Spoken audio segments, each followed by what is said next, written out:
What up, campers, gamblers, punters, hustlers, low baggers? Happy Friday, January 31st to all of you. Thank you for watching Sportsbook Review. This is Betting with the Bag. We have a giant show, a packed show. Parlay Poppy joining us in a matter of seconds. DJ Big Boss making his triumphant return to Betting with the Bag. Teddy Covers, Maxwell Smart, and a Play of the Day video from AM Plus Money. 6 NHL games, 7 NBA games. We're going to talk Super Bowl. We're going to talk props, and we are going to talk college basketball, all popping off right here at Sportsbook Review. Thank you for watching. If you like what you're seeing, hit the like button, subscribe, and hit the link at the bottom of the screen, www.sbrvideo.com/thebag. Shout out to all the cappers in the chat. Jason Fritz in the house. Let's get it. Clippers stopped me from having a sweep last night.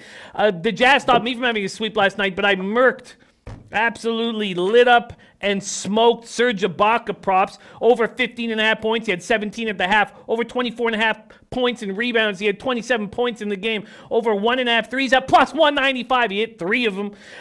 Feels good. Dana Delp in the house. Primetime DJS. Omar J. Legend said, what up, Jimmy and chat family? So happy I went with the Jazz first half last night. Gin Rummy in the house. Dave in Cal 48. Who else do we got here? Let's keep rolling. Joaquin Jordan. Tasha M. Tasha, great job last night. Nice work with the Montreal Canadiens. It was 1-0 after the first. I was licking my chops. Congratulations, Tasha. Excellent call with the Canadiens.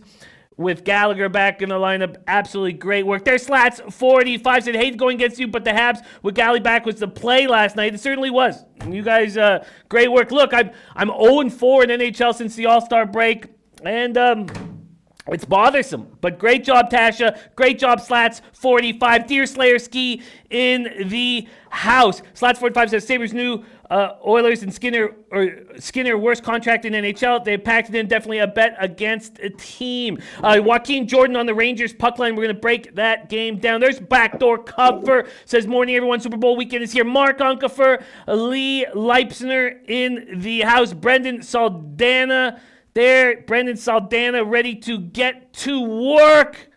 Christopher Comentini, the sports keg in the house. Barry Cockiner ready to go. Trotwam, Alex Ramirez, Matt Cratchit, Yog, Buddha, Canas, Cat, Gate, Pass, Key. Had Eichel on the over 3.5 shots last night. Had 3 in the first, and then not another shot in the whole game. Polly with Obaka prop, prison pocket. Damn, hate hearing that. Gate, Pass, Key. There's Tom Marino, Tomore, Brian Watson, Caleb Lewis, X3 Brothers. What a great group. DJ Big Boss. Who knows where DJ Big Boss will be coming to us from? The man is very mysterious. Peter Lucas, Darren Cook, Mr. Gokster, Michelle Rudolph, Jimmy Gomez. There's the sports keg in the house. Matt Randall, 11-4 in shows plays this week. Taint is 4-0. Taint is destroying, man. I was on Taint last night. How can you not be on Taint? Everyone is going to be on the Taint train this evening. Raven in the desert, Von Polo, Brooklyn Funk Project, Nasty Nate in the house, Brian Watson, Serious Business, Guillermo Zertucci, Ben Sports 24/7, Michelle Rudloff, Mitch Bruner. All right, shall we get to work? I think that we shall. Let's first off pop up that NHL record right now. It's not looking good, not looking good. Back-to-back monster years. And this is just ugly. And last time I was down units, I was like, look, I'm not going to be down units again. There it is after an 0-2 night, 0-4 since the All-Star break. Luckily, the NBA record popped up 3.90 units. Also hit that. Wish I didn't. I last play I know very late pulled in the Jazz. But I had that over in the Hawks game. I was, hit that by 17 points. All right, let's get to work. Let's bring in Parlay Poppy, a man who is eating in NHL, the pride of Long Beach, California, joining us on this Friday. Get your weekend popping with Parlay Poppy. How you doing this morning, my man? What's popping? It's Friday. Fantastic Friday. Freaky Friday. Fucked up Friday. I don't know, whatever you want to call it Friday, but we're here. We're live. We're about to make the cash buck in the NHL. Up and up since 4 in the morning, capping and trapping Jimmy the Bag and low baggers. And guess what? After this, I'm going to drive 4 hours to go do some work over the weekend and make some more of that cash buck. And then I'm going to drive back to my casa on Saturday night so I can get up in time to get completely blocked out for Sunday on the Super Bowl and make some stupid props. Because who bets on the Super Bowl and thinks they're actually going to be a sharp player, Jimmy the Bag? Anyways, enough with my rant. Let's get it popping. How we doing, man? We're doing okay. We're doing okay. I've had a huge week in NBA and NCAA basketball. The guys are on fire. And I've gone 0-4, 5 bets, 1 push. That was that Stamkos empty netter with a half second left. So I'm down $800 in NHL. $800 down in NHL, and I'm up money this week. And so that's frustrating. That's very, very frustrating. We got Kareem Walker in house, Ron, Fig, D, Summers. All right, let's get to work. One thing I'm doing here is I am taking 2 teams that had I haven't made these bets yet. I wanted to talk it out. Want to hear what you're on. I'm taking 2 teams that had a bad run. One team's had a bad run all year. One team's just had a bad run for the 4 games leading up to the long break. And I'm taking them both in the first period at plus money lines. That's my plan of attack. And let's get to it right now with Red Wings Rangers. Rangers 13th place in the Eastern Conference, 11 points behind the Jackets. They're going to be in sell mode. But they feel fine about themselves. They feel fine about the season. 23-21-4, 13-10-2 at home. Jimmy Howard, 2-19-2. I expect him to be in between the pipes against Shesterkin. And I know Shesterkin's a quality goaltender, and I know the Red Wings are a shitty hockey team. But sometimes you take a break, you get away from the rink for a minute, and then maybe you come back and feel okay about yourself. I am going to take the Red Wings on a plus money spot first period here against the New York Rangers. Let's pull up the best odds page on the planet, sportsbookreview.com odds page, SBR odds page. Let's see what we're dealing with in this spot. Rangers opened up at minus 200. They're now minus 203. This total opened up at 6. Pinnacle's moved it up to 6.5. Heritage has moved it up 6.5. All the other books are at 6. Take it away, Poppy. Red Wings, Rangers. Jimmy, you can hear me okay, right? Yeah. Okay, keep getting some creepy texts from Rafa harassing me while we're trying to do the show about the mic. Anyways, yeah, definitely not something that I'm going to do when Anthony Sue and Mantha aren't in the lineup. I mean, it's just really difficult to get on the Red Wings, but I do understand the first period angle. I think that's the only angle you got to look at if you are going to do the Red Wings. The price for the Rangers is a bit high, but I mean, with Panarin back, Shesterkin has looked like a star. We know that Goryev is going to be on the trading block. I wonder what they're going to get for him. What they do need to do is figure out some fucking defense, these Rangers, because it is so porous. They allow such ridiculous amount of action in front of the net. That can't happen. They're the worst in the league at this type of stuff. And the Red Wings definitely can take advantage of here. There's a massive under trend going on with this matchup. The last 10 have gone under the total, but do you trust this Jimmy Howard and company and this porous Rangers defense to keep this under? Absolutely not. I do lean Rangers the full game. Don't hate your look on the Red Wings first period, but I am absolutely completely cut off the Red Wings without Anthony Sue and Mantha, Jimmy the Bag. So are you going to make a move on the Rangers? Absolutely not. Too high. All right. Well, I'm making a move on the Red Wings first period at plus 150. Plus 150. I think this break could be good for this pack of losers. Let's move on to the next spot on this card. Flyers, Penguins, the Battle of Pennsylvania. We love this matchup very, very much. Elliott between the pipes for the Flyers up against Yari. That's what we expect here.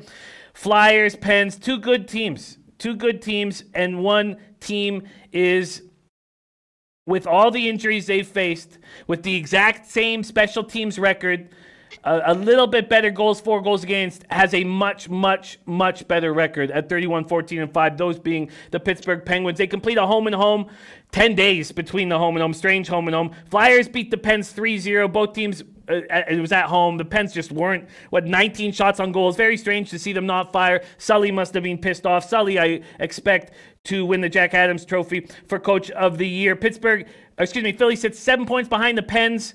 This is a tough spot here, Philly-Pittsburgh. Philly opening up at plus 131 and now plus 133. You making a move here? This is actually the easiest spot for me on the board. I plan on taking this last week. Penguins in regulation minus 112. Massive disparity. Home road dichotomy between the Flyers, right? They are not very good on the road. The goaltending is not that great on the road, despite Brian Elliott being 5-1 in his last 7, including road starts. He's been actually very impressive. Wow, excuse me. Flyers do play up the competition, which is always the worry. And this is a rivalry that is very exciting to watch. And it's been pretty evenly keeled throughout the last few years. I believe it's 5-5. So what I want to do here is take the Penguins because they're 8-2 after a loss, scoring 1 goal or less. They just got shut out. I hear these guys talking. We are so excited to be on the ice. Everybody's ecstatic. We're livid. Jimmy, they're livid. They're ready to go. Penguins 16-8, revenging a loss. Penguins 8-2, like we just said, after getting shut out, basically. Penguins in regulation. That's the play because of the fact that when they do win by margin and in regulation. When the Flyers win, just to let you guys know, I wouldn't try to get a little bit cute and take a -1 or a regulation on the Flyers. Just take the Flyers on the money line because they do go to overtime with these Penguins a lot when they win. But that's not what I'm doing, Jim the Bag. We're going on the Penguins regulation -112. Give me the Bucks, dude. Look, I get it. I don't think that they're sitting here angry after 10 days off. I hear you. Maybe. I don't know. No anger, Jimmy. They're excited. They're ready to play, man. They're ready to crush these Flyers and Brian Elliott. Get him out of here, man. Look, I like the look. I'm off the Battle of Pennsylvania. I do not want favorites right now after this long break, unless they've already played. We are here with Parlay Poppy. We have DJ Big Boss coming up to talk Super Bowl and Super Bowl props. Teddy Covers to break down NBA and NCAA basketball. Maxwell Smart to focus on NCAA basketball. And then AM Plus Money Play of the Day video to close out this Friday show. Let's move on to Capitals, Senators, Washington, Ottawa. Man, I'd love to take Ottawa first period, but I'm not going to do it. I wish the Capitals beat the Predators. I mean, I don't for my Predators futures that look awful, but I'm not going to. Capitals aren't happy about that last game. Samsonov has won 9 straight. The Capitals have beaten the Senators in 7 straight, 14-1-1 over the last 16 games against Senators. Capitals coming off 5-4 loss at home on Wednesday night. They were not sharp. Senators coming off 5-2 win at Buffalo on Tuesday night. 3 power play goals. They're 2-1 over their last 3. This is a spot that I'm not making a move. Are you making a move on this spot? Senators, Capitals. Jimmy, I really do have a different betting philosophy when it comes to road betting in the second half of the NHL over the last couple of years. It's been quite profitable, regardless of favorite or underdog. In the first half of the season, the majority of home teams do win those home games. But after this 42 break and then All-Star 42 games and then All-Star break, the road teams are usually more successful, Jimmy, whether they're a favorite or not. I agree. This is a heavy favorite. But, man, Ottawa right now, is there any way to look on Ottawa? Is there an angle? Samsonov is an absolute star in the real true king of Washington. Holtby is out. I mean, he's not even 1B. He looks really, really bad. And the fact that Ottawa is 1-10, Jimmy, after winning by a puck line, 1-10 this season. There's absolutely no angle on Ottawa for me. In fact, the price is almost appealing in regulation at Capitals -130. I don't see the Ottawa giving the Senators giving Samsonov a run for his money or giving this Capitals team any type of problem. What we do got to worry about is how excited they're going to be to play, but I do expect them to come out with a little bit of fire due to the fact that they blew that game with Nashville, with Holtby. They got to be like, look, Samson, you're our guy. Fuck Holtby. He's out of here. We're going to win for you, my dude. So they're 100% live. I don't know if I could take that or recommend the -130 regulation, but I'll probably take that somehow in a parlay. Also, look at this. Capitals, team total over 3.5, -125. Yes, that's a little bit of juice. But look, Ottawa has allowed 4 or more goals in 12 of their last 17 losses. Capitals over 4 goals in 6 of 10 games. Ottawa always gives up the heat, man. I think the 3.5 Capitals lick is live as well. Those are my 2 leans, but not official plays. Capitals team total over 3.5, Jimmy, and Capitals in regulation here. What would the juice be on the 3.5 with the Capitals team total? It's minus 125, and when we get to that 3.5 number, that's kind of something that we don't want to be betting on when it gets to that type of juice. Yes, and America, I haven't put together next week yet, and I'll probably be very hungover on Monday. But I will be in touch with you, my friend. I will definitely be in touch with you, my friend. Thank you, Ryan Kozlowski, saying hit the link and like, please. Thank you for caring about the show, Ryan Kozlowski. That means so much to us. And big shout out to Justin Bilbo coming to us live from Germany. Justin on that Flyers Penguins over 6 tonight. I like that move. Did you come close to making a move on the total in the Battle of Pennsylvania?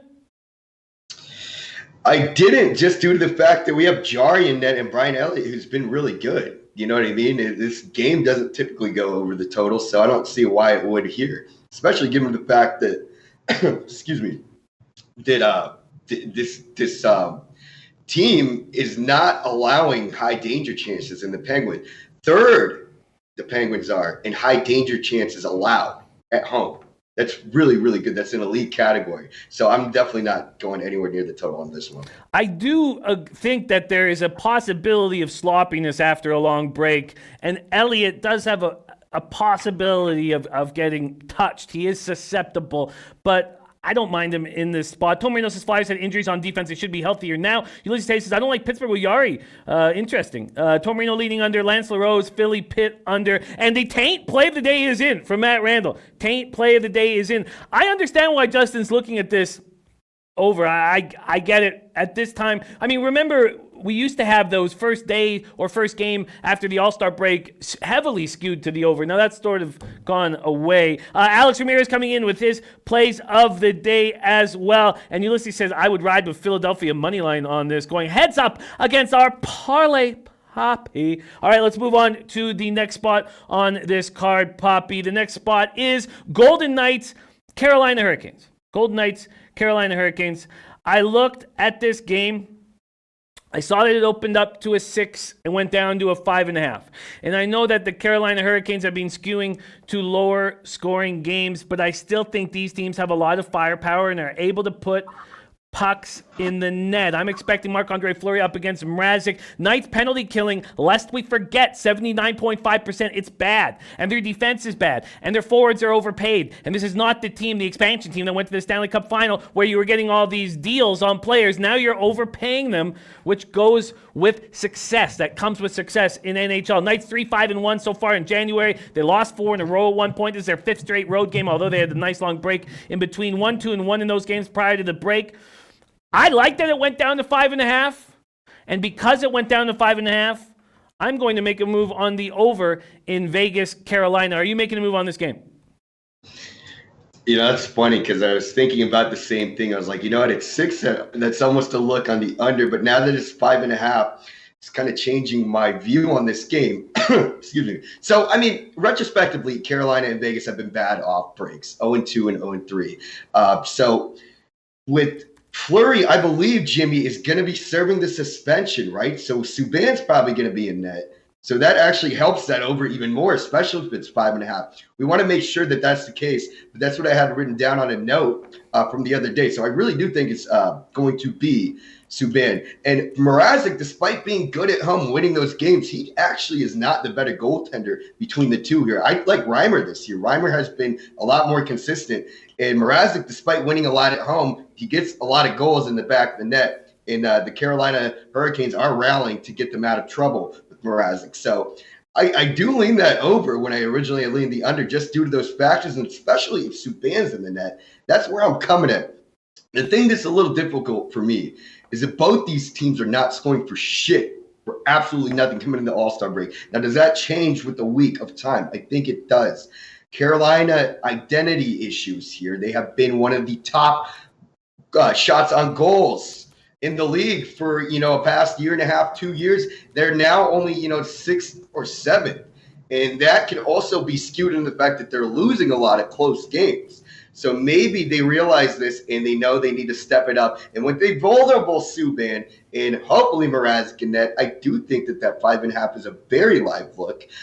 Carolina absolutely has dominated the West 7-1 and 1 at home, while Vegas has struggled on the road and especially struggled against the East. Vegas losing 6 of their last 7, 4 of their last 5 on the road. I think Carolina gets it done here. And I also think that over, Jimmy, that you're on may be a very live look today. I love hearing that. I'm on it, over 5.5. Good call on the Subban thing. I didn't even occur to me. Of course, Marc-Andre Fleury is going to have to deal with that suspension from skipping the All-Star game. Good call there. Let's move on to Bruins-Jets. This is a spot where the break will be very good for the Jets. And Laurent Brossoit expected to be in goal tonight. I am fine with. I know he's been terrible all year, but I think that the team can rally around him. I think the Bruins can come in lackadaisical and lazy. Who knows if Tuukka Rask is going to be in net after the concussion? Will he be ready to go? The Jets got destroyed 20-7 on the season high 4-game losing streak heading into the break. Hellebuck looked terrible. Kyle Connor's rolling.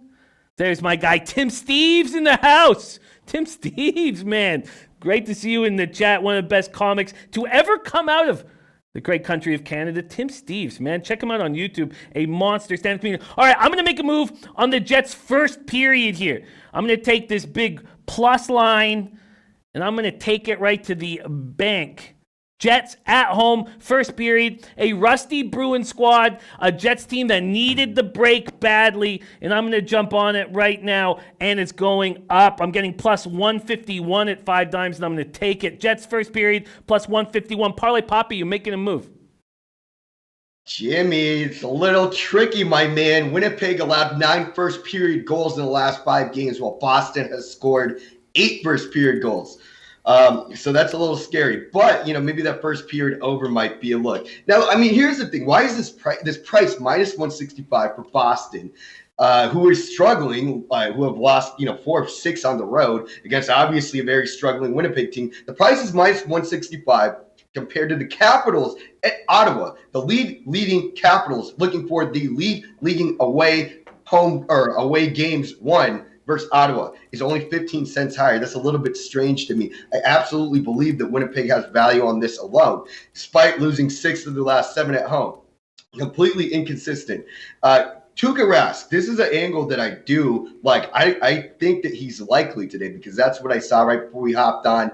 And this is the spot that I would want to take. Fading the goaltender who's coming off an injury onto a team who is the 1A, the starter goaltender, has been profitable the first game back on overs and also against that team and also with the opposing team, in this case the Jets team total. So that's something I'm going to take a look at, but we got to make sure that Rask is confirmed before I get creepy with all that shit over there. So I think that's a good look. I don't know. I don't like that first period. I think that that's scary. I like the first period over for Winnipeg just due to the fact that we did see how vulnerable, how bad they've been all year long. In that first period, they have gotten thrashed. Boston has been pretty good coming out of the gate.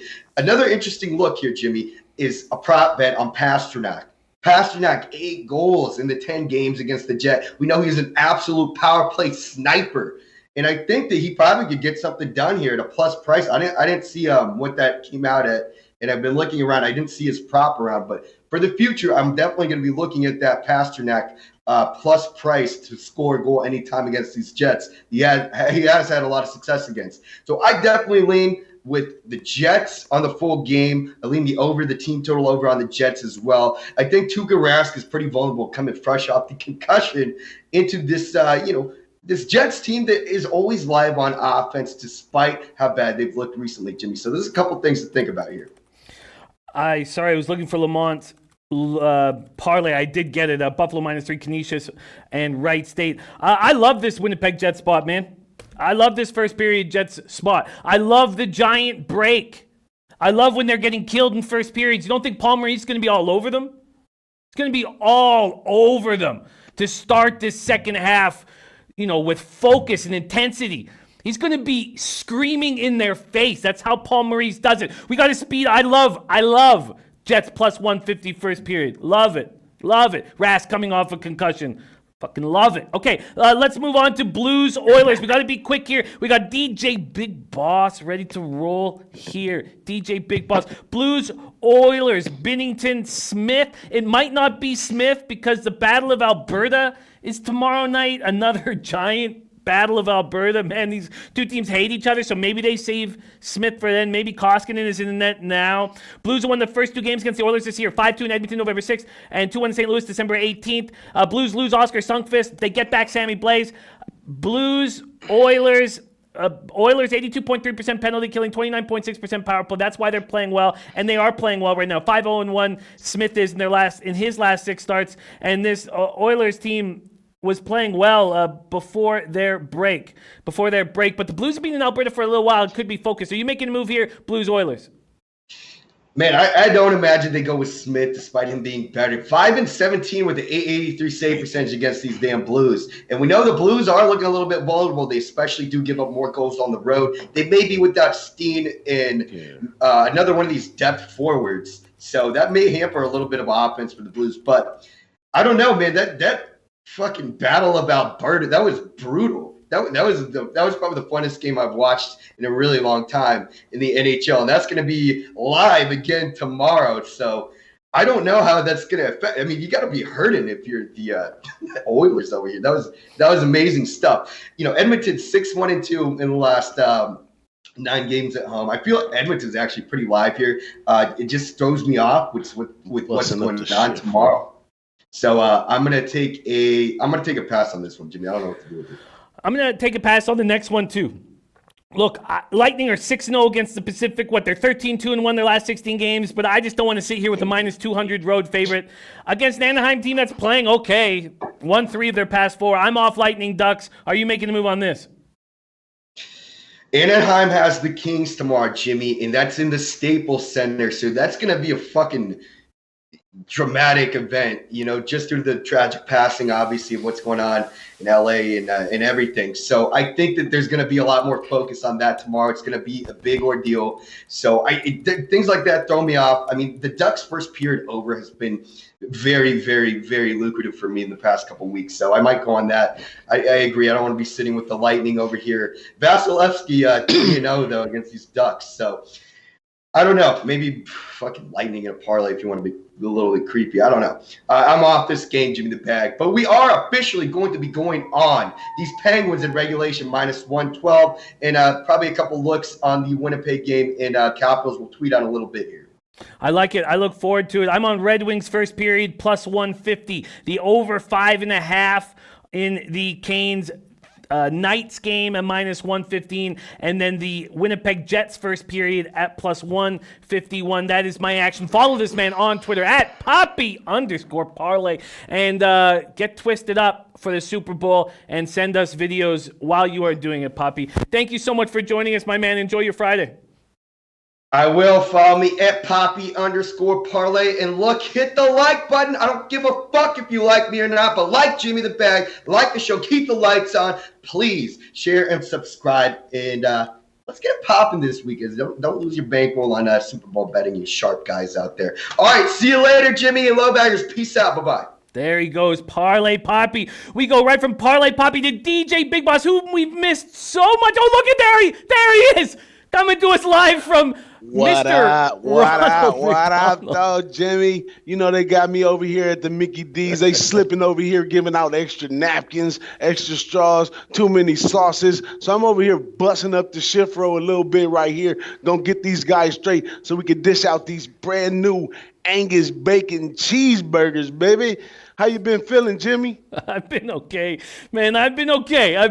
It's so great to have you back. We've missed you so much. Good to see you're getting that paper at old Ronald McDonald's. How are you going to get more of that paper in the Super Bowl 54 coming up in Miami on Sunday? Chiefs, Niners. There's one book in Canada, Sports Interaction, that's moved it to +2 for the Niners. Everyone else at 1.5. Bet online at 1. This total at 54.5. In fact, Sports Interaction had it at 55.5. Let's talk sides, totals before we get into props. Are you making any moves on the side or the total, DJ Big Boss? Hey, yo, Jimmy, check it out. I slept on this side of the bed. I slept on that side of the bed. I slept like this. Everywhere I sleep, I keep waking up. Niners, baby. Niners all day in this game right here. Money line, don't play on a point, none of that. It ain't even coming down to that. I keep lining the teams up in my mind. And, I am a fan. I ain't going to lie, I'm a fan. But I'm lining these teams up in my mind, and it just don't match, Jimmy. It just don't match. The Niners have played way better competition. We've been tested. We've proved everything. We real this year. And this Chiefs teams, man, they kind of slided through some spaces and got to where they at right now. Okay, Mahomes a superstar, give you that. But he got old man Andy Reid over there. We don't know if Andy Reid's ever going to make it over the hump. If he do make it over the hump this time, then, hey, congratulations to him. But these Niners, X's and O's, they're going to be after him. We got the other Bosa. They used to the Bosa over there on the Chargers. We got the other Bosa over here. This four-man rush, I'm a lineman, Jimmy, so I'm always going to look at the game from a lineman's point of view. This four-man rush that's coming after Mahomes is going to be the best four-man rush he's seen all year. They haven't seen this type of level of competition this year. They have played the Baltimore Ravens, but they're in the AFC. The best team they played in the NFC this year was Green Bay, and Green Bay tapped them up a little bit. And guess who tapped up Green Bay a little bit? San Francisco. You know what I'm talking about? So I'm Niners all the way, man. But I got some interesting perspectives. I think everybody should have their view of how they see the game playing out. But I got my own view, and I'm going to take that view and kind of incorporate that into some prop bets, have a little fun. I love it. I love it. Our guy D Money loving the Chiefs, not liking that breakdown from our guy D Money. I had David Boston, an interview with David Boston yesterday. That's going to be coming out today. 8th overall draft pick in the 1999 draft out of Ohio State. Put up 1,598 yards in 2001 for the Cardinals. His main aspect, and Mahomes is his favorite player in the league. But his main aspect and what he was really focusing on in this game was the fact that this Chiefs secondary is weak. And they're middling draft picks, 3rd, 4th, 5th rounders. Sure, they got the Honey Badger back here. They don't have Thornhill. Without the top end covers and corners, you're going to be in a situation where Jimmy G can throw the ball. He thinks that the Niners are going to be able to attack with ease through the air. Jimmy G's a prop of over 238.5 yards, which is at my book right now. He thinks that is a nice look. And I still haven't bet it yet. I'm about to bet it. He likes the 49ers to take care of business there. And then he talked about that four-man defensive front that the Niners have and how, we talked about how 14 of the 16 career picks from Mahomes have come when a team only has a four-man pass rush and has 7 defenders. So I like that a lot. I've made moves already on Damian Williams props, but I'm adding the over 238.5 yards through the air with Garoppolo, and I'm also adding the under 7.5 punts. Let's hear how you are attacking this prop market. DJ Big Boss, take it away. What are your looks? Hey, my boy DB had an interesting angle on that one, and I totally get that one as well. But I look at the game like this. It's going to start off very slow. It has to start off very slow because, for one, the Niners have told you week after week that if you allow us to run, we will run. So they're going to come out. They're probably going to come out. First play of the game is probably going to be a pass for the Niners just to switch it up because everybody thinks it's going to be a run. But we're going to try to develop the run. It's going to take some time for these two teams to get to feel each other. And the Chiefs can't just come out there bombing away at the Niners either because they risk throwing the interception, and they already been down at the beginning of the last 2 games. They don't want to do that at all again in the Super Bowl, so they're going to be doing everything to protect not going down in the first half. So I expect them to come out and play some decent defense. So I like the first score being like 7 minutes into the game. I like if you look at the line setters, believe me too, because I think the first half is like 27 points or something like that. But then the first quarter is only like 10 points or something like that because they already know that it's going to be tough to score at the beginning. These teams are going to take their time. But I think after that, it does open up at some point and give us a little bit of excitement. You know, they owe us from that dry Super Bowl we had last year. They owe us some excitement so I can put some chip in my dip. You know what I'm saying? But I think it's going to open up a little bit after that. I lean over, but I'm kind of I already took a play where I teased it up and went under.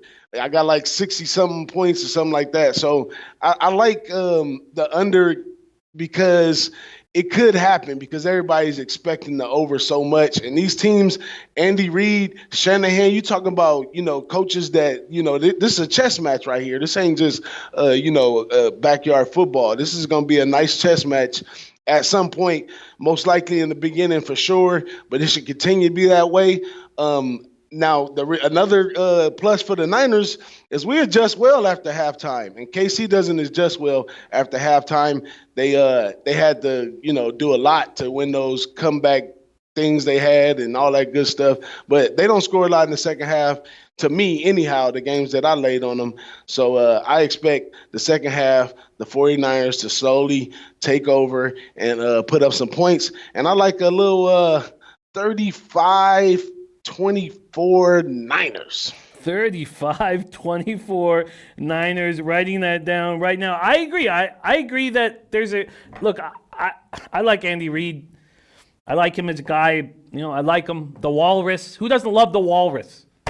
We all love the Walrus, but Kyle Shanahan gives the Niners a coaching advantage. And we also know that there's going to be 30-minute halftime, so you're going to really be able to script plays in the second half. You're really going to be able to make adjustments, and I think that Kyle Shanahan will do a better job of that than Andy Reid, the Walrus. So what moves have you made, or what moves are you close to making? Are there any prop stuff that you're still looking at? I always do my normal overtime safety. Like they took a lot of the juice out of it nowadays, but you know, overtime would be nice. But I'm jumping on alternative lines in this one, and they even juiced those down some too. I'm looking at taking the 49ers juiced up to 7.5, -7.5. You know, a couple other bets like that.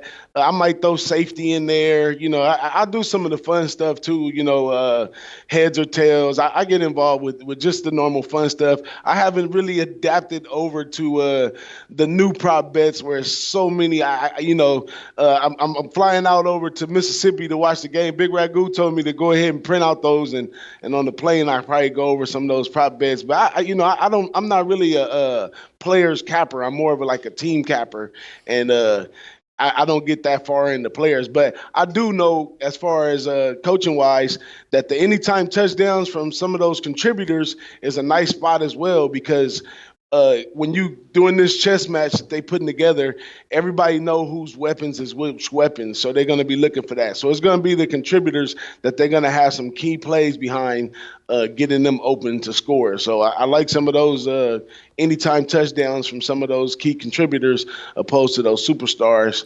But I'll see what I come up with for that. But I also got a little action on today's college basketball too. I like the under 143 in this Harvard Pennsylvania game. Now Bryce Atkins over there at Harvard, he's out. And this guy is a major contributor to the tempo. He's a major contributor to, you know, points. You know, he's the guard. He's the facilitator of them. And without him tonight, or today, shall I say, I think even Pennsylvania has a chance at winning the game. But I think Pennsylvania runs the ball from the inside. We got two good inside guys at the forward position that are going to go be going at it. So I think it slow it down just a little bit, and we stay under that total at under 143. But, I got a little something for my folks out there. It's been a while. I'm at the McDonald's. I got a little something for y'all special, Jimmy. What you think it is? I'm very interested in what this will be. I'm guessing there might have some Mando involved. But let me ask you this before we get into that. One last question. I know that you love the our elders, our senior citizens have always aroused you enormously, and we have a couple senior citizens performing at the halftime show. Are you interested in this Shakira J-Lo halftime show? Well, you know me, Jimmy. You know I like to slide out there and put the balls on the walker. And those ladies, they don't have their walkers yet. So I'll be staying away from all the fake nails, all the white diamonds, Elizabeth Taylor, number 7, and all that classic stuff they're going to be doing to a new tune over there. But I got some tunes for you right here, man. We need to get this together. I ain't did this for a while for all my low baggers out there. And you know I'm fresh off my McDonald's shift, and I'm going to let you know. 1 sauce, 6-piece, that's Mando. You know, that's Mando. Oh, I'm rusty, Jimmy. I'm rusty. Let me get it together a little. 6-piece, 1 sauce, that's Mando. That's Mando. Yeah, the 49ers gonna win. That's Mando. Better believe that. That's Mando. I had to throw that in there for y'all, man. I love it. I love it, DJ. We miss you so much on the show. Thank you for coming back and joining us, giving us a little Mando. I will be thinking about you on Sunday. Let's go, Niners! Follow this man on Twitter at DJ Big Boss and the Who Bangin' Sports Talk Nation. DJ Big Boss, thank you so much for joining us, man. We love you so much here. You're an OG lowbagger, and I'm very thankful to have you as a great, great friend of mine. Enjoy the Super Bowl. Enjoy your Friday, and thank you so much for joining us.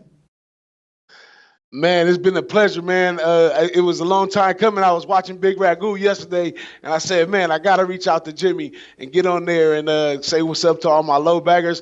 Lots of love from all my folks in the chat. Paco Healy, OG Wham, Ski Prophet, Ron Fig. It's full up in there today.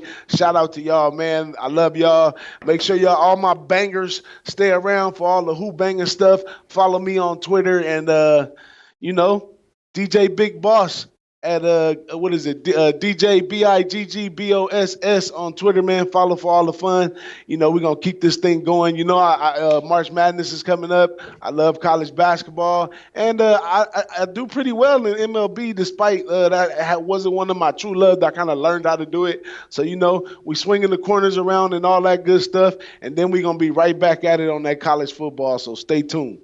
I love it. There he is, DJ Big Boss, coming to us live from Long Beach, California, by way of Compton, California. We go right from DJ Big Boss over to Teddy Covers, coming to us live from Las Vegas, Nevada. Teddy Covers, how are you doing on this Friday morning? I'm doing all right. You know, I had a chance to meet DJ Big Boss here in Vegas when SBR had the conference here. What was that, 2 years ago? It was a lot of fun. He's a real fun guy, and I'd love to see him again one day. It's been a while. Yeah, we love him. We love him so much, man. He's Mando. The man is Mando. I coming off a nice day in NBA, 4-1 plus 3.90 units. I rolled up and smoked those Ibaka props, man. 17 points at the half, 27 points for the game, and three-pointers over 1.5 was at plus 195.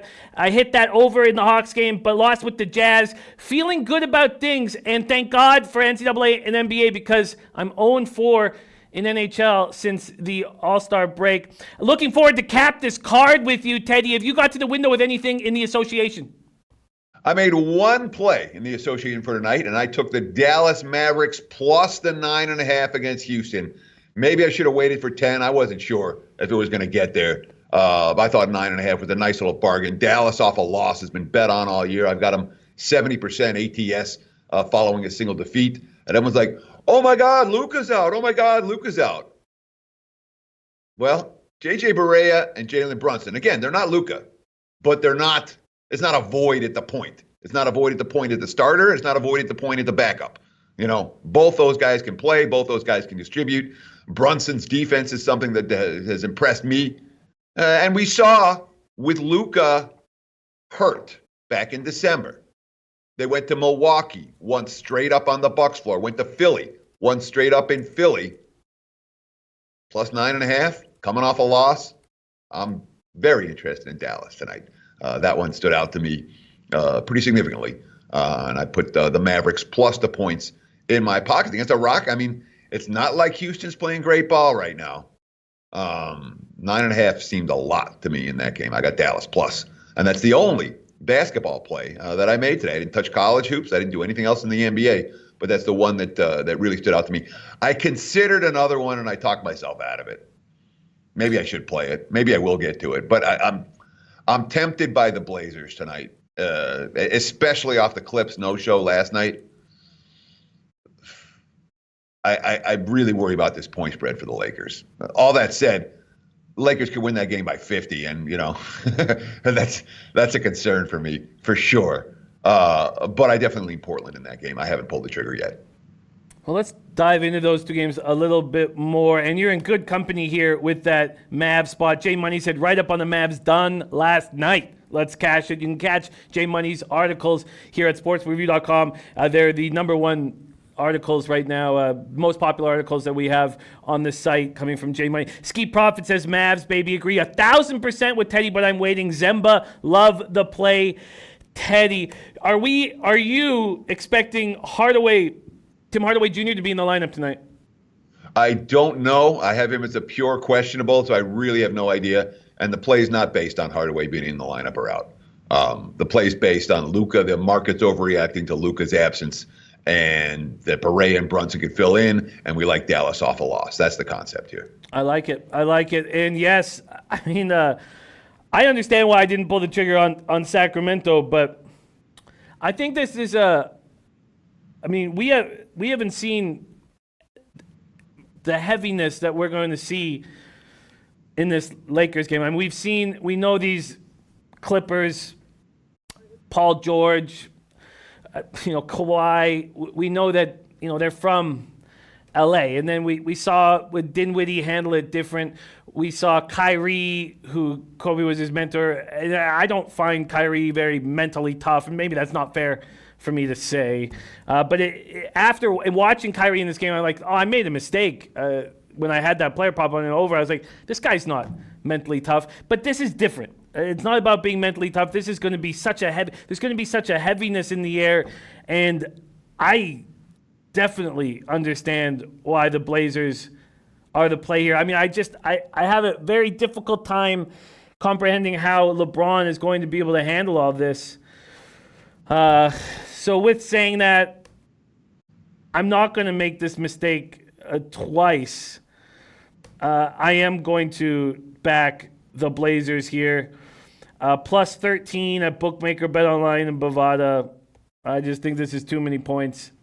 And, if the Lakers win by 30 or 40, that's wonderful. And I'll take that loss. But I think this could go down to the wire. So I can understand your lean there, and I'm not going to stay off this a second time. So let's move on to Raptors Pistons and talk about this spot. Raptors pace last 5, 13th in the NBA. Let's put up the NBA record. It's improved. I'm now creeping back up to that double-digit unit spot. 4-1 last night, 3.90 units. Toronto trying to extend their 9-game winning streak. Ibaka did everything that but a lot of that was also being a fan of his. I just love the guy so much. He means so much to our city now, and he's only been there for a few years. We just absolutely love him. Lowry and Van Fleet, they're just so talented, these 2 point guards. Lowry goes 23-5-5. Van Fleet goes 8-7-12. Raptors have won each of the first 2 meetings between these two teams by double digits after getting swept last year. Pistons have lost 4 straight. They look like they're a mess right now. You've spoken on that. They're 9-16 at home. Raptors, Pistons. Toronto opens up at -4 now at 5 or 4.5. Is there a move to be made here? I don't know, but I want to talk about Kyrie for just a minute, because you were talking about the Kyrie prop, and he went to it was 25.5, and he didn't touch it on was it Tuesday or Wednesday night, whatever it was, the first game that he played following Kobe's absence. And if you watch the game, there were a couple times where I thought Kyrie might take over, but he didn't need to because everyone else was hitting. Dinwiddie was hitting that night, and I think that really affected Kyrie's aggressiveness in that ballgame. I didn't take it as Kyrie didn't care or Kyrie didn't show. He just fed his teammates, and that's his job. And when his teammates are hitting, that's what he did. So it was one of those deals where the prop didn't cash, but I didn't take anything negative away from Kyrie in that one. When it comes to Raptors and Pistons tonight, at first glance, everyone has the same reaction. Boy, this line looks cheap. Toronto's a lot better than Detroit. okay, on any floor, at any time. And of course, last year, Dwayne Casey's Pistons, they sweep the Raptors last year. They came to play, and Casey, coached him up real well against his former team. This year, it's been a different story. Toronto's won the first two meetings. But when we look at the this isn't a situation where it stands out. And all of a sudden, you start looking at Toronto. You're like, game on, game off, game on, game off, day on, day off. Back-to-backs here, back-to-backs there. I think this is their 10th game in like 16 or 17 days. And it's the second of back-to-backs. And there wasn't any of those 4 games in 5 or any of those. But this has been a really tough, grueling scheduling stretch for Toronto that stood out enough to me that I wasn't comfortable laying the price with the Raptors on the road in this one, even though it's a game, we expect them to win.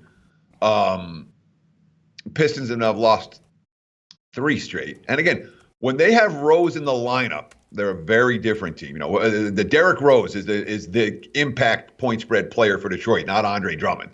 They're fine with Drummond, or they're bad with Drummond, and they're bad without him. When Rose is in the game and creating, he's done. He's been special this year. He really has. And it's funny to say, he's special for a team that's sitting at 17-32 right now. Without Rose, it's kind of like Beal not making the All-Star game. All right, he's on a losing team. Without him, they'd have won 3 games. Without Rose, the Pistons with half their wins are due to Derrick Rose. He's the impact ATS player on that team, in my opinion. I agree. That's a nice breakdown. And second half back-to-back for the Raptors. I don't want him here in this spot. And Bradley Beal not making the All-Star game is just it's a disgrace. That's what it is. So who do you take off? Middleton. Yeah, I was like Middleton or Kemba were the two. I'm like, I respect Kemba. He's the 3rd best player on his team. And Middleton got it because the Bucks are so good, and you wanted to have 2 All-Stars for Milwaukee. But I thought Beal was, of all the snubs. You make a case for Levine, you make a case for Beal, you make a case for. So the big names I wasn't too stunned by, but then Booker for Phoenix. It's another real. We'll talk about that when we get to OKC Phoenix. But literally, Booker getting snubbed is why I'm not betting the Thunder tonight. We'll talk about that in just a minute. Well, let's talk about that now. That's a very interesting spot. Thunder, Suns. Let's break this down right now. Look at the best odds page on the planet, SBR, sportsbookreview.com, SBR odds page. We have Oklahoma City at -1. They've won 11 of their last 12 road games. You've been eating off them all year. Thunder pace last 19th in the NBA at 99.5. Suns just a little bit faster. Suns 9-16 at home. Ayton coming off 31-point season high, 13-15 shooting. Monty puts in Mikal Bridges as a starter, so they get bigger. And then this Thunder team's pulled out Luguentz Dort out of Arizona State. Man, the guy's stepping up, man. 23 points in Wednesday's win in Sacramento. That breakdown you did on Wednesday was spectacular, and I'm very interested to hear this one, Teddy. Thunder, Suns, take it away. So I've got a rule, and it only exists for today. Literally, it's the day after the All-Star reserves get announced. And the rule is you don't bet against the losing teams whose guys got snubbed. We saw Bradley Beal last night, and it wasn't only Beal, but Washington got the job done.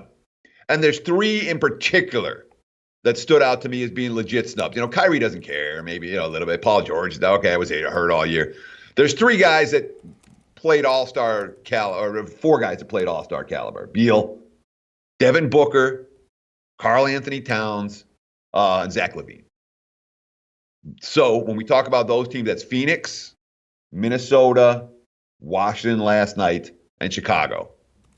And the day after the snubs, I don't bet against any of those teams because you see guys with a big chip on their shoulder. And Devin Booker tonight's going to have a big chip on his shoulder. And when you see that we got Sacramento, we have OKC off a big blowout win in Sacramento, nice and easy, fat and happy. I know they've been dominant on the road. They have to be road chalk here. All right, they deserve to be road chalk here. But I'm not betting against one of those all-star snubs because every one of them comes in to the next game, to tonight, with a big chip on their shoulder. In a pick'em game like this, you got a superstar player with a chip on his shoulder. That's probably who you want your money on. So I'm not stepping in front of the Thunder. God, no. I'm not going to step in front of them. They've been so good in so many different roles, and in particular on the highway. But this is a spot where I'm not really looking to back OKC. I'm afraid of Booker going off. Booker, the books are afraid of Booker going off. His point total is at 28.5. If you want to go over that, minus 155. Wow. What a joke. What a joke. Okay, that's a great breakdown. So why are the Suns not a move tonight? I'm not stepping in front of OKC. I'm not going to do it. And I'm the other one we're talking about. I'm very much. I'm considering Chicago. Chicago's in the brain. I haven't really. 5.5 wasn't enough. I wanted more, but Levine is someone who I think might go off tonight, and they're your catching points. Here's a situation where, Phoenix basically has to win the game. And I'm not. Why step in front of the Thunder, dude? They've been the undervalued commodity of the NBA all season long. It's just a case for why I'm not going to back them here, as opposed to, all right, I'm going to flip on OKC and take Phoenix tonight. I feel you. Let's jump on the Bulls, Nets, Chicago, Brooklyn. Brooklyn opening up at -5. There's a 5.5 at Pinnacle and Bookmaker. This total opened up at 220.5. It's now up to 223.5.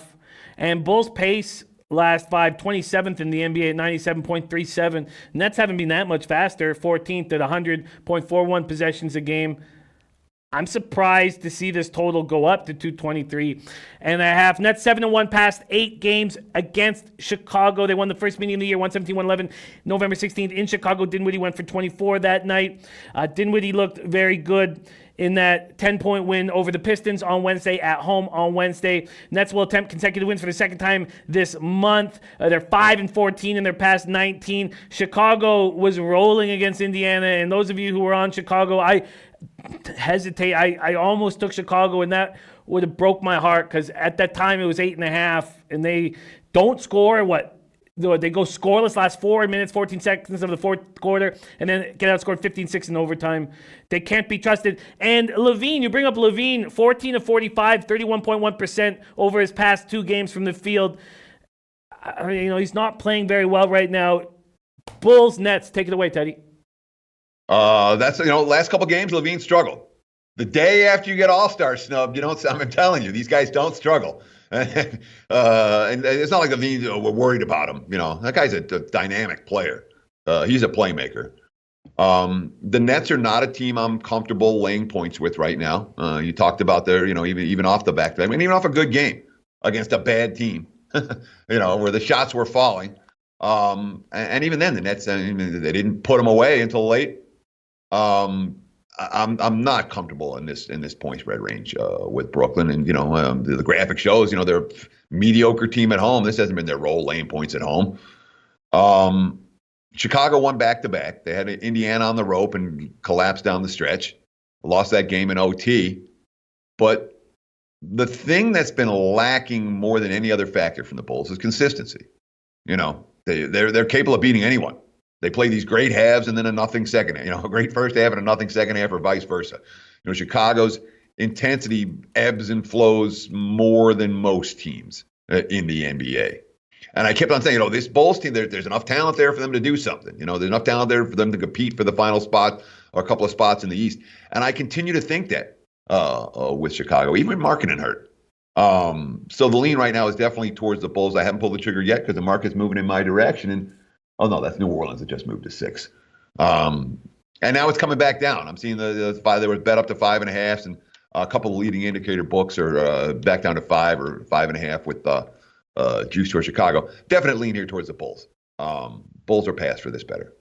Bulls or pass. We'll see if Teddy gets to the window. Follow him on Twitter at Teddy_covers. Let's talk about this Pelican spot. Open at 4.5 now at 6. This total at 241.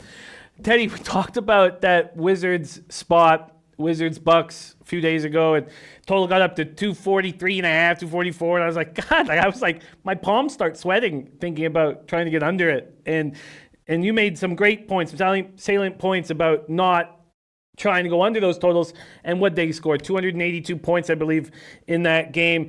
This is a high total, but Grizz paced last 7th in the NBA, 102.80. Pelicans pace last 5, 103.50. Memphis coming off 127-106 victory at New York on Wednesday. That was second half of a back-to-back. Morant goes for 18 and 10. Dylan Brooks continues to roll. We love him up north.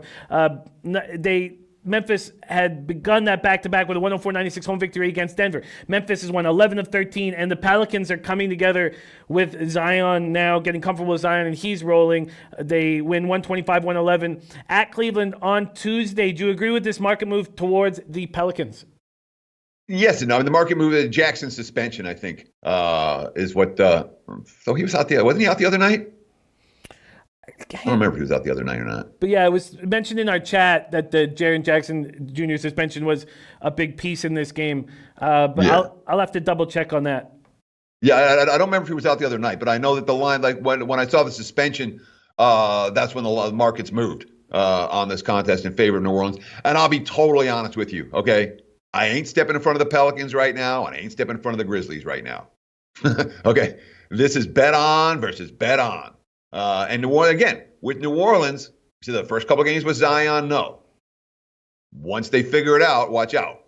And now they figured it out. Back-to-back wins. They look good the last couple of games. They look a little scary the last couple of games. They look like they can, that's like we can lay 6 with them against Memphis. But on the other hand, it's a Grizzlies team. All they've done is win games and cover point spreads for the better part of the last month and a half. And if you're betting against Memphis, the spot hasn't really mattered all that much. The location hasn't really mattered. Home, road.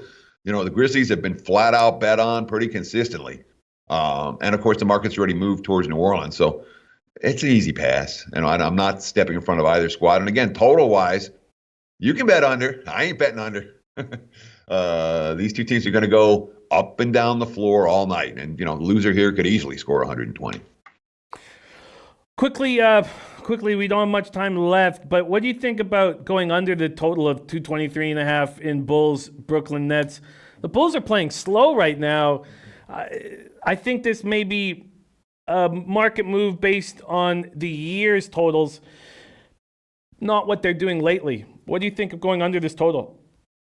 I wouldn't talk you out of it. I mean, the Bulls are not a team that I'm expecting to play games 110 plus on a night in, night out basis. So I'm not going to try to talk you out of it. The problem that I have with an under tonight is A, I'm thinking Levine's going to do something, and B, Brooklyn is not an under team. Their defense comes and goes. Their offense, when they're hitting, they're an explosive offensive team. So I'm not going to talk you out of it, but I'm sure as hell not going to talk you onto it. Kyrie throws up bricks, holds on to the ball for too long.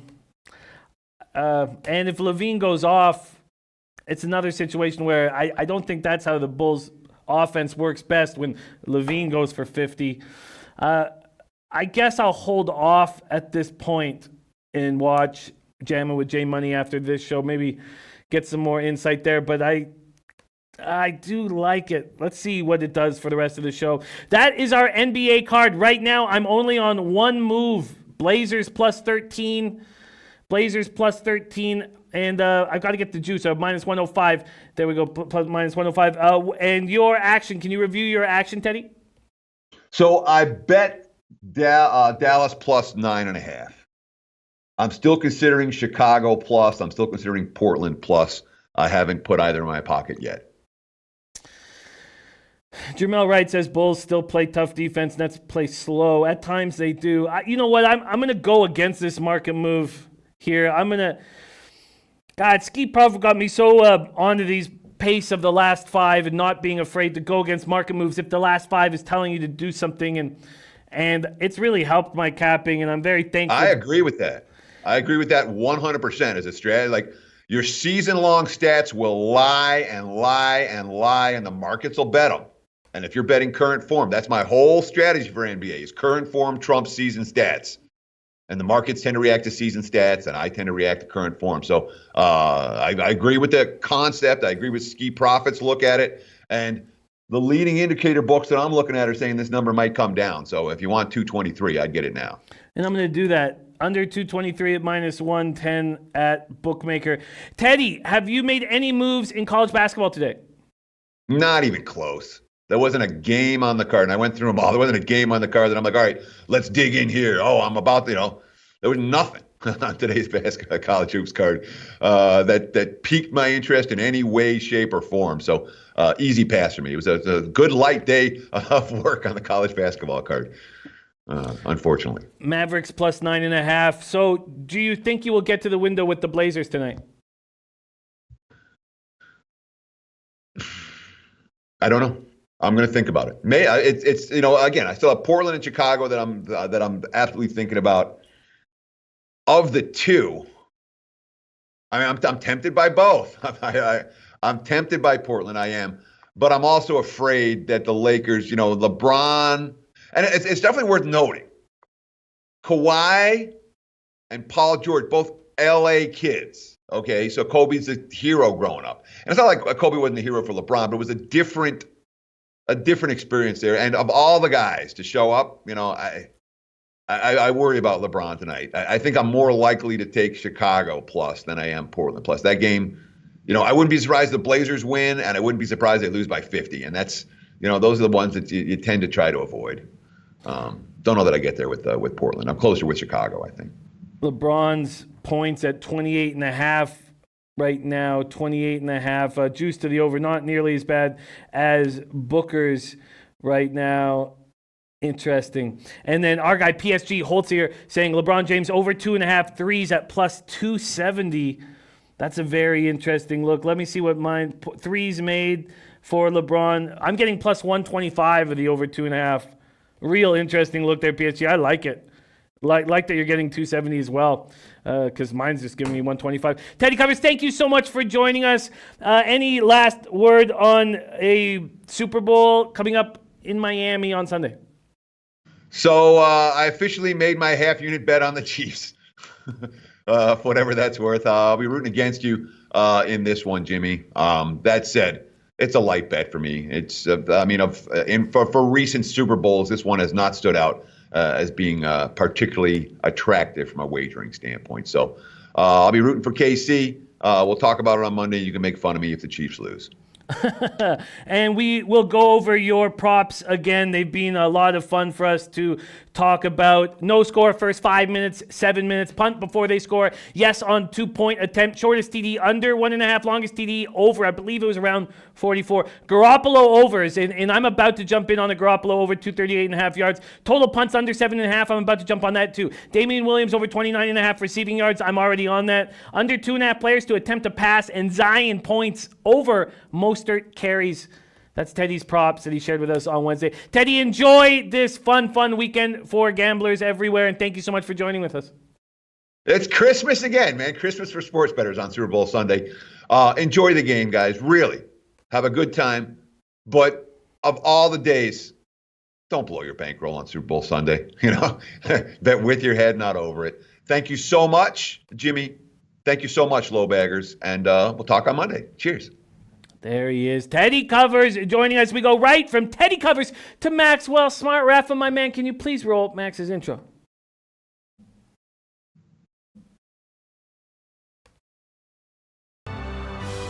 It wasn't until 2018 that the diamond in the rough went from hooligan to king of the world. The guy couldn't play for shit, dog. He was awful. But can he cap? Yes, he can. Max, my man, I enjoy these leisurely Fridays for us where we don't have 100 games to break down. How are you doing on this Friday morning? Jim, I'm doing all right. Obviously last night was not a good night for the show, but it could have been worse. 1.71 units being down is a lot better than 5 units. So I'll take the small victories with the show picks. But otherwise, I'm refreshed. Fluids have been extracted, the community has been served, and I'm ready to go. Oh, that's good. That brings me a lot of peace. Yes, Max coming off a 5, 6, and 2 day. Had 2 pushes, 5 and 6, down 1.71 units. Rafa, can we put up his overall record, please? This is his overall record. Still 50 games over 500 right now. 522, 472, up 13.9 units, plus 1.40% ROI. And the streak of 6 out of 7 straight victors, straight wins in the play of the day did come to an end with NJIT. Max, I was lucky. I got that Austin P team total. I bet it after the show, and I got it at 81.5. So I did cash with that, even though for the show purposes that was a push for me. I did cash with that. So I did go 3-2, tailing you yesterday. Can we please put up his best bet record, Rafa, my man? There it is, his best bet record. And I am a huge faith and belief that that's going to be plus units within a month. Let's give it by the time we get to the conference tourney, I bet you that will be plus units. All right, Max, let's start with this look that our DJ Big Boss is also on. We have DJ Big Boss on the Harvard under, and we have our Maxwell Smart also on the Harvard under. Max got in at 144. Another reason why you must follow Max on Twitter. You must follow him on Twitter. At CBMS420 is his new Twitter handle, and I will share that with the chat right now. Max, why did you make a move on this total in the Harvard-Pennsylvania game that pops off at 5 p.m. Eastern? Yeah, I think that with this Harvard-Pennsylvania game, you're going to get a different style of basketball than we're accustomed to from Harvard, but I'm just not convinced that they can be efficient and have good shot selection with it.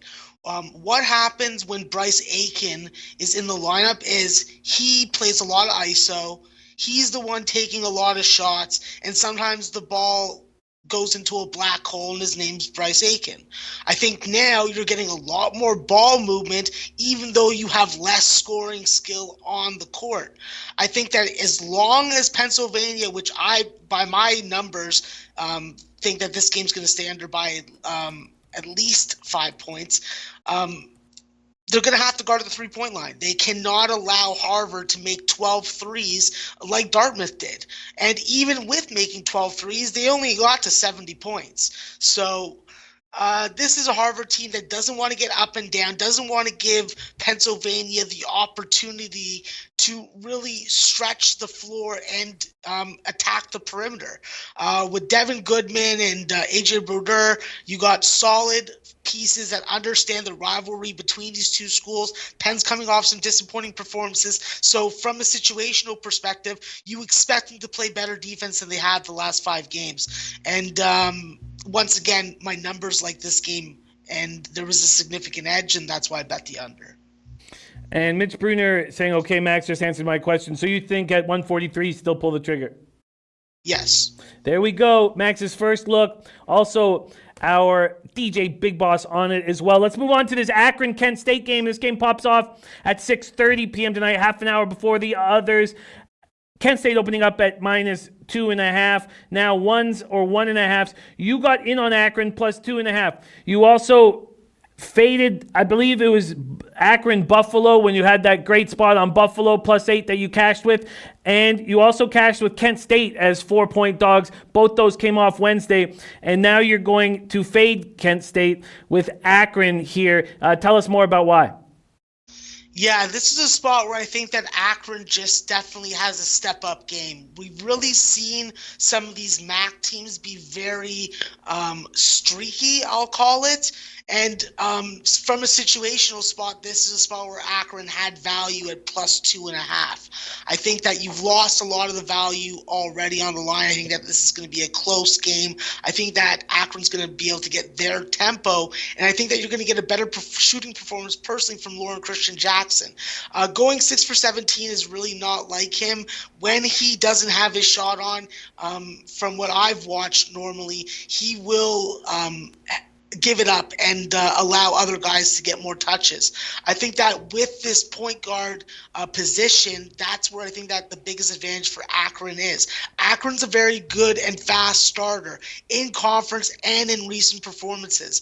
I think that's going to be very important for Akron to be able to get off to a good start. This is a team that's been able to get you 35 to 40 points in the first half and play good defense. So when it comes to Akron, defense on the three-point line and being able to stop Kent State from getting to the free throw line is going to be critical. I think that in the end, Akron will win this game, but for show purposes, I was only comfortable with laying the +2.5. Akron plus 2.5. Don Carleone saying Kent is dangerous at the house. Peter Lucas leaning towards Kent. Max taking Akron plus 2.5. Max has sent in 3 plays and beaten market movements on all of them. A reason why you must follow this man on Twitter so you can get ahead of these market moves. I just tried to copy and paste it, but I accidentally already copied and pasted Manhattan. I'm going to put it in the chat right now, Max's new Twitter handle. We need all low baggers to follow our man Maxwell Smart, who yearns to put cash in our pocket. And I love that about him. Let's move on to your next look, Manhattan. At St. Peter's. St. Peter's opening up at -4 at 5 dimes. They're now at St. Peter's now at -3. You got in at 3. Manhattan, St. Peter's. Why are you backing the road dog here?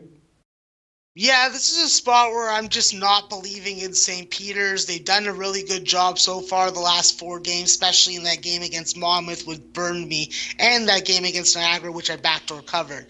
I think that with the St. Peter's team, they're definitely playing and getting their pace at home and so far in conference.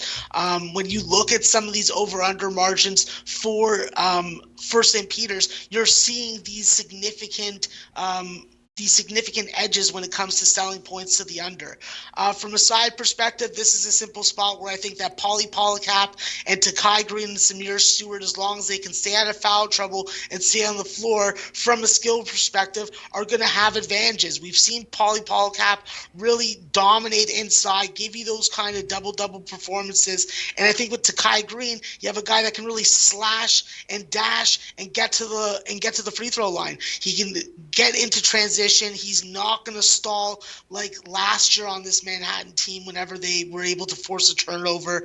And I think that with Manhattan, they're going to be able to get to the free throw line. They're going to be able to make just enough free throws. They do a good job of getting 3-point shot opportunities. The question is, will they be on? I think that they will be, and I think that St. Peter's is going to turn the ball over one too many times, and it's going to help us get this cover. I like it. Those are the 3 looks that Max sent in early. Harvard under 144, Akron plus 2.5, and Manhattan plus 3. Let's go over to our guy, Nasty Nate's Rhode Island Rams, and talk about this spot because it is the taint play of the day, Max. Taint play of the day. 4-0 this week, going to sweep the week. And he's backing Rhode Island here. What do you think about this spot? VCU, Rhode Island. Yeah, everybody knows that I'm a big Rhode Island guy. I literally think that they have potential to surprise people in the tournament. This is a team that plays very good defense at home. They've played a very good schedule so far in conference and in non-conference. They have a win already against this VCU team, and it was a Rhode Island style type of game. Grinded out, rock style, really force VCU out onto the perimeter, and then guard well without fouling. When I look at this Rhode Island team, we're getting great performances, developed performances from guys like Fats Russell. Fats Russell is growing as a player before our very eyes. He's not turning the ball over as much. He's doing a good job of distributing. He's a good job of choosing his shot selection. We've seen Tyrese Martin really step into a major scoring role, giving you great two-way basketball and being efficient with his shot selection. That's the key for Rhode Island. Don't turn the ball over. Think before you pass, and then take good shots. And I think that in this Rhode Island game versus VCU, this is a game that they're going to be amped for, and the difference maker is going to be the play of Cyril Langevin. I think that he's been off a couple games. I think that he gets back into rhythm. I think that he takes Marco Santos Silva to school tonight. So Rhode Island all day, every day. You want a money line? No, I'll take the +1. All right, let's get there right now. Let's see what we are dealing with. Here we go. The money line, just for our own purposes, because I'm going to roll with Taint. How could you not roll with Taint right now? It's fire. The best we can get you is, I know you're going for the +1, but the best we can get you for the money line is +102. And then let's see what we're going to get with this +1 here for the Rhode Island Rams. For Nasty Nate's Rhode Island Rams, let's see what we're dealing with here. And there we go. We are getting a +1 at minus 105. Plus 1 at minus 105. So you'd rather plus 1 minus 105 than plus 102? Yeah, I'll take the minus 105. All right. Rhode Island plus 1 at minus 105. And I will be tailing that. That is my first look on this card. Is the same with Max. Rhode Island plus 1 at minus 105. All right. Let's keep rolling through. We're going to talk about, and there's my guy, Nasty Nate. There he is. Lee Leipzner saying, what is Max's Twitter? I will put it again in the chat. It is CBMS420. There we go. There it is. There it is. Okay, let's keep rolling right now, and we're going to be able to talk about each and every one of these games, we think. So let's talk Bowling Green, Buffalo. Buffalo opening up at minus 4.5. That's where they stand right now. There's a couple fours on the board. What do you think of Buffalo, Bowling Green?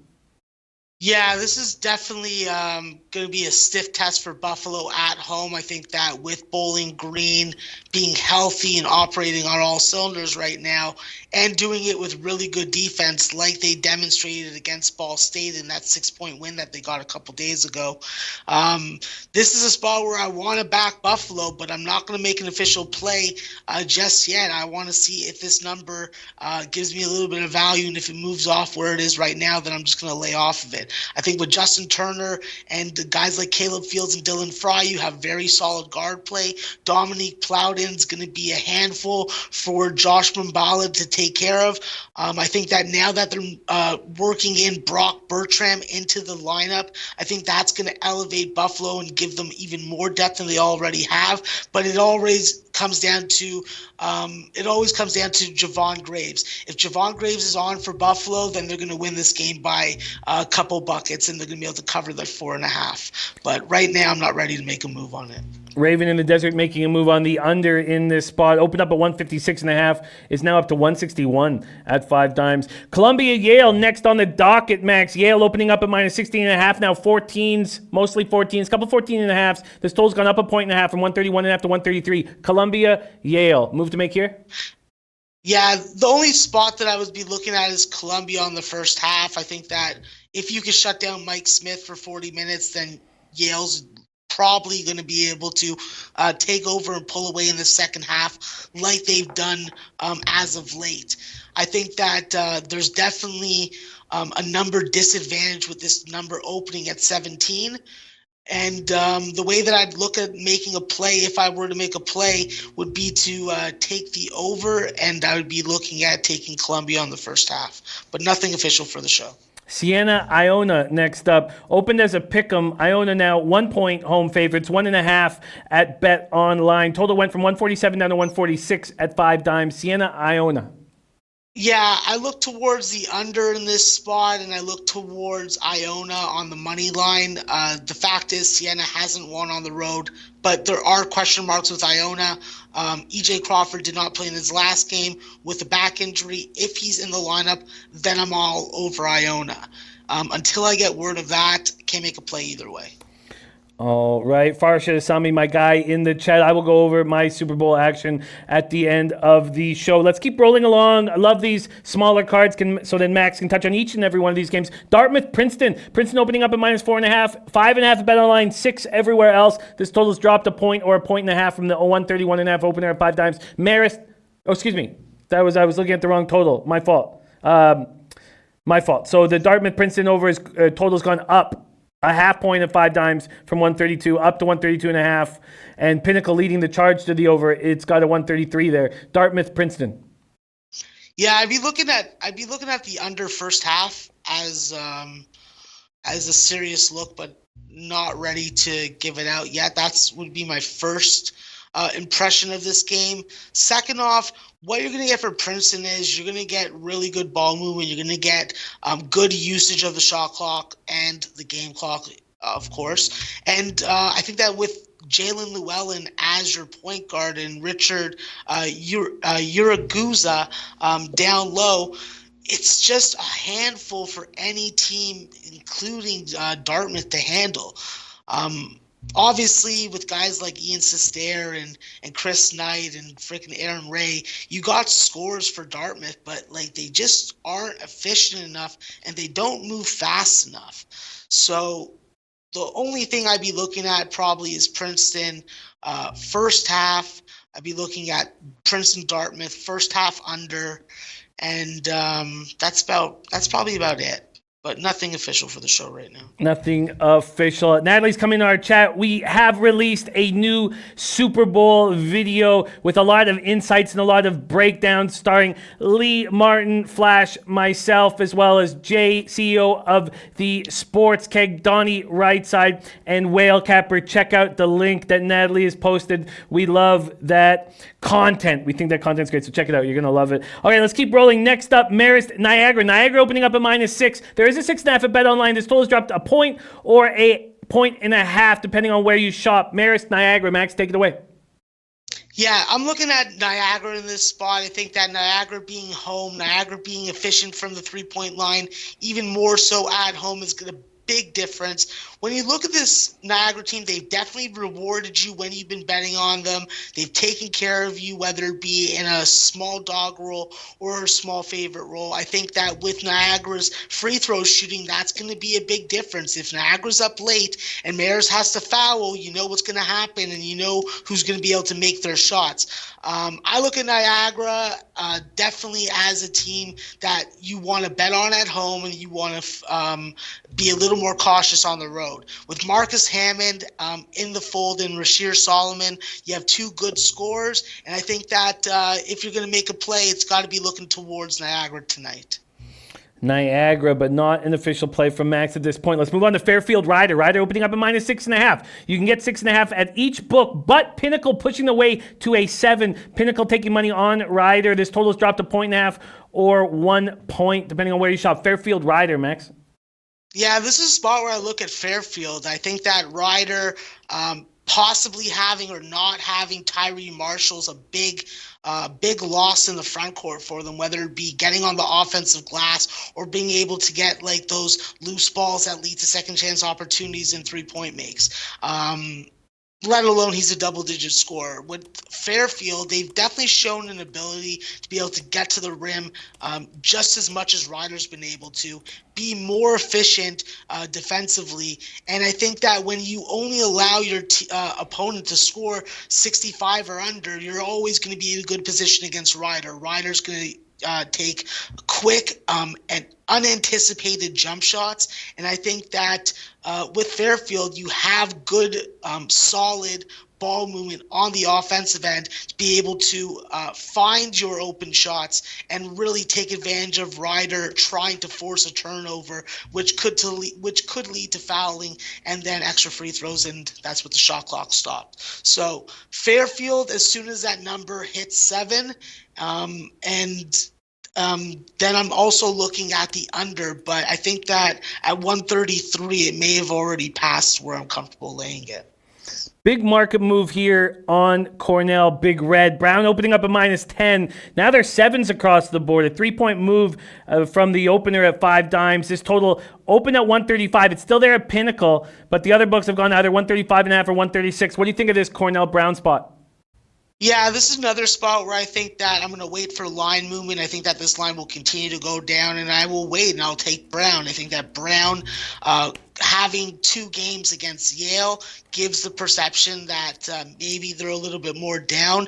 But you have really good go-to scorers in Tamang Chow and Brandon Anderson. I think that both these guys will be able to get their shots up against Cornell's defense and Cornell's size. That puts a lot of pressure on Jimmy Warren and Jimmy Boeheim.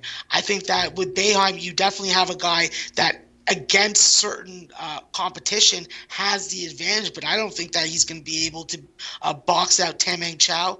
I don't think that they're going to be able to stop Zach Hunsaker from being able to hit a 3-point shot or 2, and I think that Brown's going to be able to cover this game. So I'm going to be watching and waiting to see if this line drops to 6 or 6.5, and then I'm going to take Brown because I think that Brown wins this game. They may come out slow in the first half, but I do think that after 40 minutes, they're going to win this game by 8 or 9 points. Max wanting to abuse this market move here, thinking about taking Brown as soon as it gets to 6 or 6.5. It's at 7 right now from an opener at 10. Quinnipiac, Canisius next up. Canisius opening up at 4.5 point favorites at home. They're now at 4. This total's gone up from 144 up to 147 and 147.5, Max. Quinnipiac, Canisius. Yeah, this is a spot where I'm going to make an addition. This is a Quinnipiac team that I'm going to keep on believing in. And I think that they have the defensive prowess to stop Canisius from this wonderful 48% shooting streak that they've been on as a team. When I look at Quinnipiac with Jacob Ragoni and Rich Kelly, you have good scorers that have been there and done it before. Coming off definitely some interesting performances when it comes to Siena getting blown out by 23. I expect them to have a rebound performance. The fact was they didn't do a good job on the defensive glass. They took rush shots, and they didn't play at the tempo that they're comfortable in.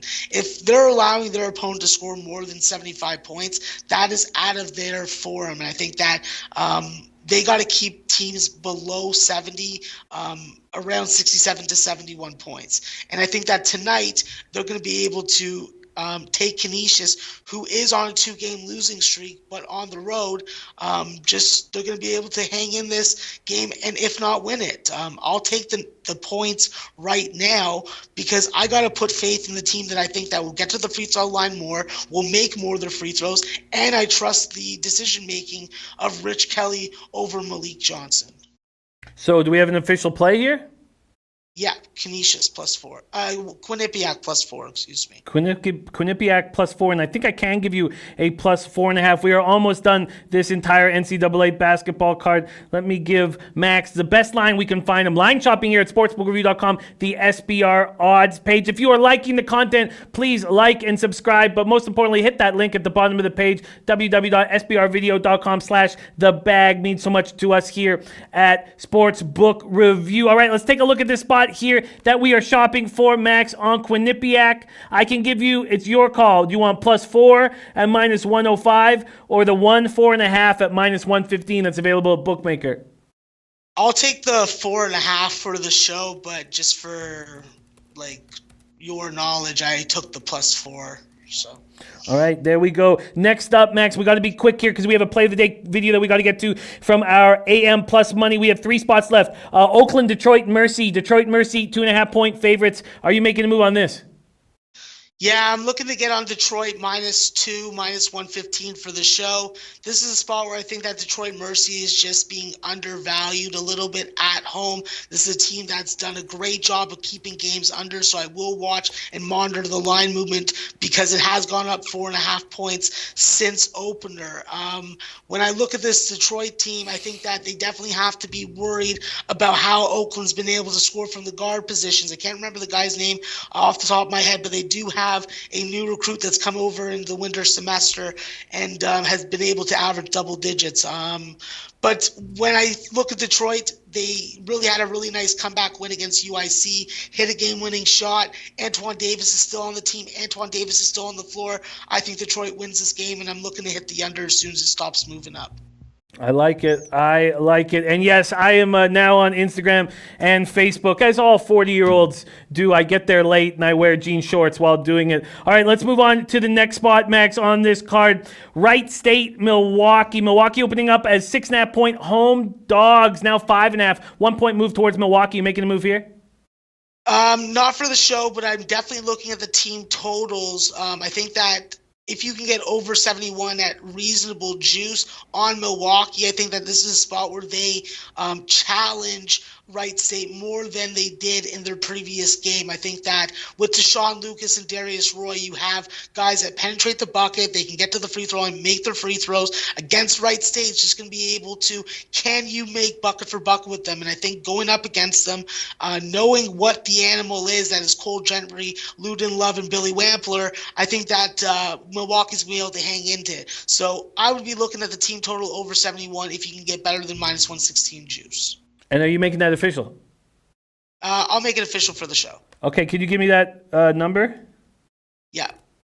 Milwaukee team total over 71, -116. -116. Milwaukee team total. Milwaukee. Let's move on to the last game on this card. Then we've capped them all. Northern Kentucky, Green Bay. Green Bay opening up as 2.5-point dogs. It's either 2 or 1.5. There is a 1.5 at bookmaker. Northern Kentucky versus Green Bay, Max. Yeah, I think that this is another situation where Northern Kentucky definitely is playing with revenge, but I don't think that they're going to be able to get it. This Wisconsin-Green Bay team definitely does a lot of things on offense that's really good. They hit their threes, they hit their free throws, they shoot a fantastic percentage from the field. It's just going to be about them playing defense. I think against Northern Kentucky, they're going to be able to have good enough guard play from guys like Jalen McLeod, who's coming off a 30-point game and an overtime performance, to be able to take care of business. I look for Antonius Davis to be able to put in some defensive work also. He's got to stay on the floor. He's got to be good with the shot selection. It's going to come down to what you can get from Cameron Hankerson and Manny Patterson. Both those guys are important to stay on the floor, get on the glass, and be able to give key buckets at key times. I think that without Dantez Walton for Northern Kentucky, this team is always going to be at a disadvantage on the road, and I think that Green Bay is able to get this game home. I think that if you take them at +2 or +2.5, that's where the value is, and I think that if you want to take a shot, take them on the money line. Are you going to take an official shot? No, I'm not. All right, Northern Kentucky, Green Bay. Very, very quickly, Mac. Christopher Comentini wondering about the full game over in this spot. What do you think of it? I'd be looking under. I don't think that this game gets to 160. So I'd be looking just to wait and see, because I do think that you will get some line movement that moves towards the over if you're going to make a play on the total. I like it. And we come to the play of the day, Max. You had a 6-4-7 run stopped last night. 6 for your last 8. Still looking good. What's your move here?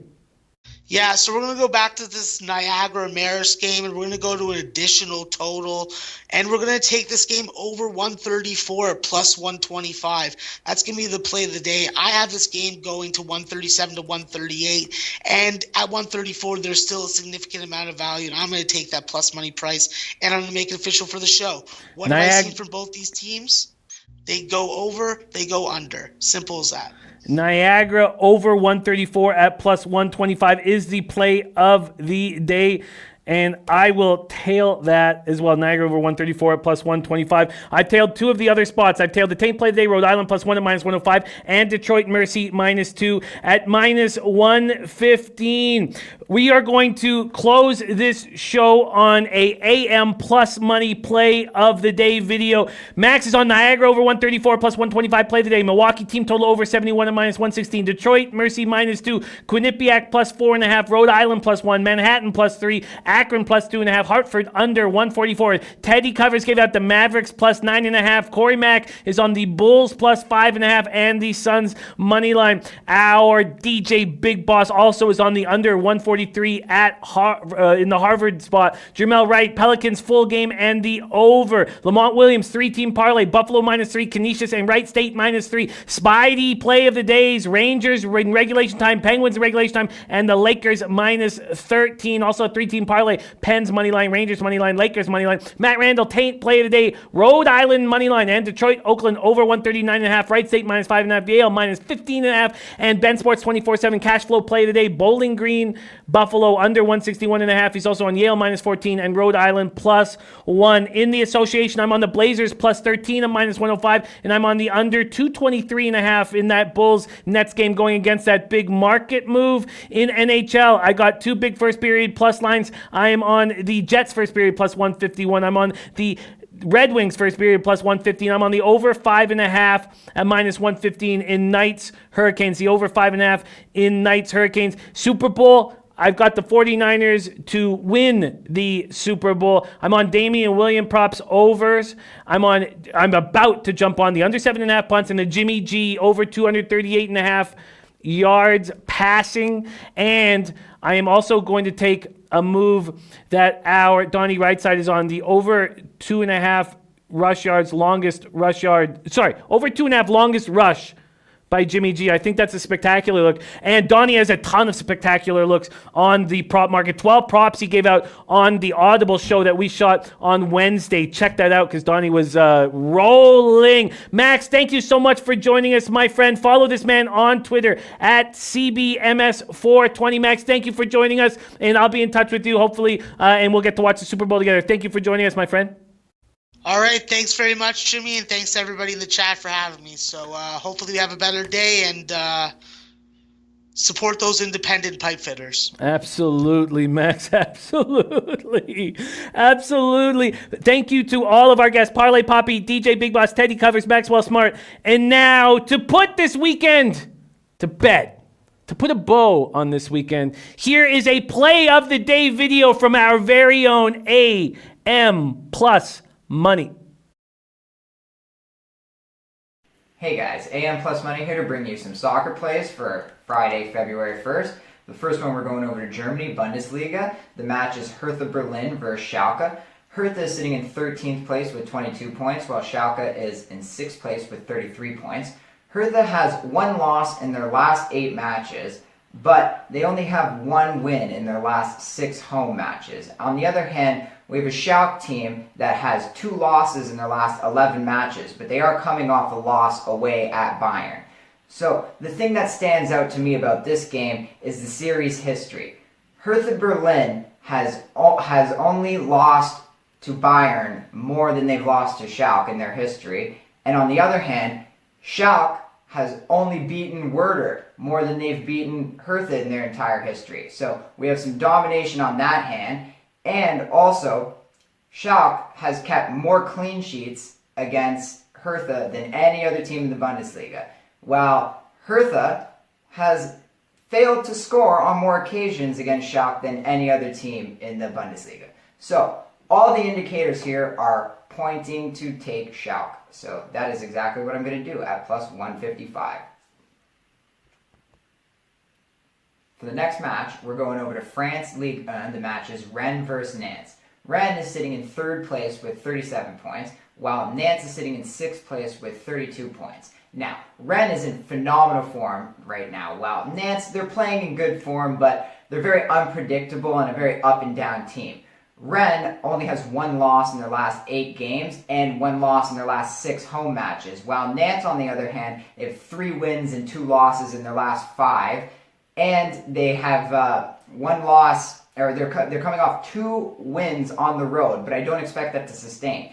These 2 cities are very close to each other in France. They're about 100 kilometers away. And the thing about Rennes is they've only lost 1 match in the last 12 against this team, including no losses in their last 5 home matches. So considering they're the much more talented team in this case, I'm going to be taking Rennes at plus 110.